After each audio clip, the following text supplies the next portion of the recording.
Well, is the shoe on the other foot in this case? A man was reportedly shot while driving through a predominantly black neighborhood with a Confederate flag strapped to his blazer. Now, friends of Michael Dillman, both the accused and the victim in this case, they insist he isn't racist per se. Well, officers responded to the gunfire, finding Dillman standing. He was wounded, hospitalized, but he's still alive. Now, there's conflicting witness accounts, both at Fox 28, who originally broke the story, and even to police, whether or not Dillman was waving the Confederate flag as he yelled the N-word or not, whether or not he had a weapon, Jose. I mean, a lot of inconsistencies, but just what an example of a victim not necessarily asking for it per se, but perhaps, you know, that's the argument that we hear a lot of times when there's a black victim involved.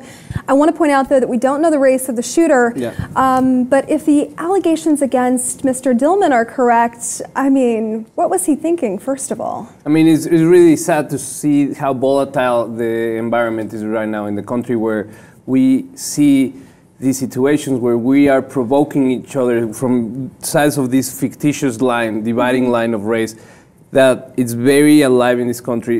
You know, it's sad to see that we are having victims in both, and they are talking about this this concept of he was asking of it. I don't want to do any victim shaming or condone violence at any level, but the fact that you go in a black neighborhood, is he really a victim? Exactly, it's a flag. He's got a freaking Confederate flag, a symbol of hate and racism. He's waving it and yelling the N-word. It seems like he goes there and just flies this flag saying, "I wish I could enslave you guys again." Right. For that, the message that he sends, and obviously it's going to get people angry, and specifically at a moment where we are seeing police brutality against black people. We see this same weekend, there was a group of people with a Confederate flag that did a drive-by on a child's birthday party and start shouting, "We're gonna kill you all." A black family. A black family celebrating a birthday party for his kid, and suddenly this group of white guys with Confederate flags come by and threaten them to kill them, all of them, just because they're black.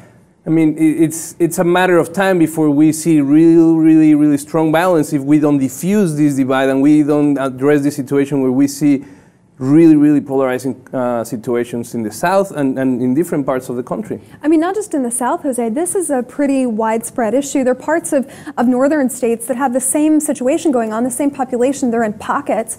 But this Confederate flag debate, you know, we're seeing these cases of violence popping up. We wanted to highlight this one and the one that you mentioned because we never hear of a white victim. We always hear black victims, you know, at the hands of police officers or on the other end of the stick here. And in this case, the shoe is on the other foot.